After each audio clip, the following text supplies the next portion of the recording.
En este video, vamos a revelar 3 hechos sobre Jesús que pocas personas conocen. Primero, Jesús tenía 4 medios hermanos y hermanas terrenales. Tenía medios hermanos y medias hermanas que eran hijos de José y María. Según la Biblia, Jesús tenía 4 hermanos: Santiago, Simón, José y Judas. Mateo, capítulo 13, versículo 55, ¿no es este el hijo del carpintero? ¿No se llama su madre María y sus hermanos Santiago, José, Simón y Judas? Los hermanos de Jesús también se mencionan en los libros de Lucas y Marcos. La Biblia también dice que Jesús tenía hermanas, pero no nos dice sus nombres ni cuántas eran. Mateo, capítulo 13, versículo 56, ¿y no están todas sus hermanas con nosotros? ¿De dónde, pues, tiene todas estas cosas? Gálatas, capítulo 1, versículo 19, menciona que Santiago era hermano de Jesús. La conclusión más natural de estos pasajes es interpretar que Jesús tenía hermanos de sangre. Segundo, la inmensa sabiduría de Jesús. La sabiduría de Jesús se compara con la sabiduría de Salomón. Mucho se ha dicho sobre Jesús, su compasión, gracia y humildad, pero también vemos la grandeza de su sabiduría en Lucas, capítulo 11, versículo 31. Y he aquí que algo más grande que el rey Salomón está aquí. A primera vista, podría parecer que solo una persona muy arrogante haría tal declaración sobre sí misma, ya que Salomón era considerado el estándar exacto de grandeza y conocimiento que un hombre común nunca pensaría superar. Un hombre sabio lo consideraría. Nunca digas esto del Señor Jesucristo. Si lo consideramos como un simple hombre, nunca habría pronunciado tal expresión sobre un hombre más modesto. Nunca se ha encontrado a Dios diciendo que Él es mayor que todas sus criaturas, no es vanidad. Vemos la sabiduría de Jesús en relación con las autoridades. Están buscando una manera de deshacerse de Él. La suerte está echada, las autoridades están buscando una forma de librarse de Él, no pueden simplemente aniquilarlo, eso sería matarlo. Acusarlo de un crimen capital, la necesidad de atraparlo enseñando algo que pueda ser interpretado como blasfemia. Como mínimo, tenían la necesidad de desacreditar a Jesús ante el público.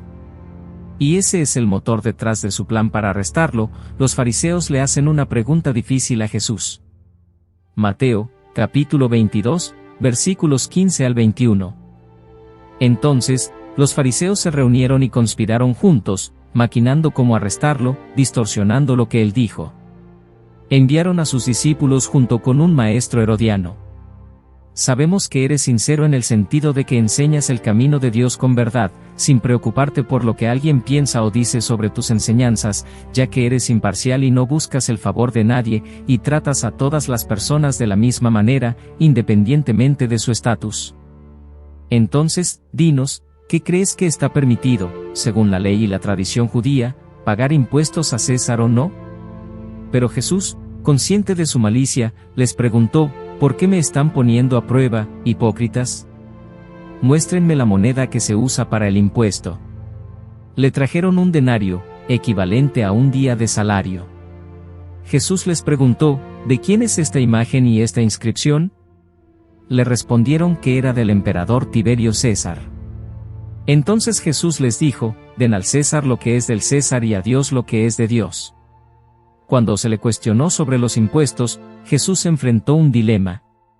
Si hubiera defendido el pago de impuestos, la gente podría haberlo acusado de desafiar los impuestos de Dios, que tenía soberanía sobre Israel, lo que habría llevado a su impopularidad. Si alguien dijera que los impuestos no debían pagarse, se convertirían en enemigos de Roma, pero Jesús percibió su maldad. Jesús una vez más demostró su completo control y sabiduría con su respuesta. Reprendió la maldad y la hipocresía de los fariseos y herodianos. En esencia, Jesús enseñó que alguien puede ser un verdadero ciudadano del reino de Dios y aún obedecer las leyes de un gobernante extranjero, considerándolos como entidades separadas. Esto significa que el reino de Dios no es de este mundo. Vale la pena destacar que Jesús no solo evitó caer en estas trampas, sino que también aprovechó estas situaciones como oportunidades para enseñar lecciones valiosas. Por ejemplo, cuando se trataba de pagar impuestos, enseñó sobre la autoridad otorgada por Dios al gobierno civil y sus límites. La primera parte de la respuesta de Jesús reforzó la autoridad de César incluso en un asunto tan impopular como los impuestos. La segunda parte limita cuánta autoridad legítima tiene el Estado, la autoridad de Dios la supera, por lo tanto, aquellos que tienen fe en Dios deben adorarlo y obedecerlo. Si eso no fuera suficiente, en ese mismo día en que los saduceos intentaron atraparlo con la cuestión del matrimonio, los saduceos eran un grupo pequeño pero tenían un poder significativo como la rica clase aristocrática y gobernante. El enigma se trataba de una mujer que se casó con el hermano de su difunto esposo. Después de la muerte del segundo esposo, la mujer se casó con el tercer hermano y continuó casándose con cada hermano subsiguiente hasta llegar al séptimo. Eventualmente, la propia mujer falleció. Mateo, capítulo 22, versículo 29. Pero Jesús les respondió diciendo que todos estaban equivocados, porque no conocen ni las Escrituras que enseñan la resurrección ni el poder de Dios, ya que Él es capaz de resucitar a los muertos. Es increíble cómo la sabiduría de Jesús convirtió estas pruebas en un momento de aprendizaje por el cual debemos estar agradecidos. Las respuestas de Jesús arrojan luz sobre la naturaleza misteriosa de lo sobrenatural. También vemos la sabiduría de Jesús cuando los fariseos intentan hacerle una pregunta imposible de responder. Mateo presenta una escena intrigante donde los opositores de Jesús hacen esfuerzos por humillarlo, pero sus intentos fallan. ¿Cuál es el mandamiento más grande? Ciertamente, Jesús no quería dejar ninguno fuera. Jesús resumió la ley en una simple orientación: amar a Dios y amar al prójimo. Luego, planteó una pregunta que no podía ser respondida, demostrando su conocimiento superior de las Escrituras. Mateo, capítulo 22, versículos 41 al 46. Mientras los fariseos estaban reunidos, Jesús les hizo una pregunta: ¿qué opinan del Cristo? ¿De quién es hijo? Y ellos respondieron: del hijo de David. Entonces Jesús les dijo: si David, inspirado por el Espíritu, lo llama Señor, diciendo: el Señor dijo a mi Señor, siéntate a mi derecha hasta que ponga a tus enemigos bajo tus pies, entonces, si David lo llama Señor, ¿cómo puede ser su hijo? Nadie pudo darle una respuesta, ni nadie se atrevió a hacerle más preguntas en los días siguientes. Esto muestra la sabiduría de Jesús. Jesús planteó una pregunta provocadora durante sus enseñanzas. Si los fariseos hubieran estado abiertos a aprender, habrían comprendido que Jesús era el Mesías, el hijo de David a través de la línea de María, y el Hijo de Dios, como lo evidencian sus enseñanzas, acciones y carácter.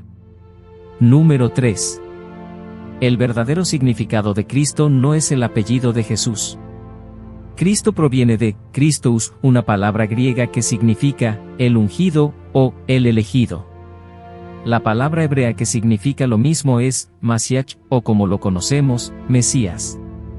Por lo tanto, Cristo es realmente más un título que un nombre, aunque la Biblia lo utiliza de ambas maneras.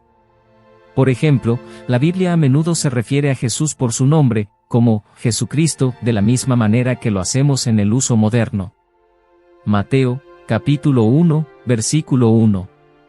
En el libro de la generación de Jesucristo, hijo de David, hijo de Abraham, cuando Jesús preguntó a sus discípulos quién pensaban que era, Pedro respondió: tú eres el Cristo, el Hijo del Dios vivo.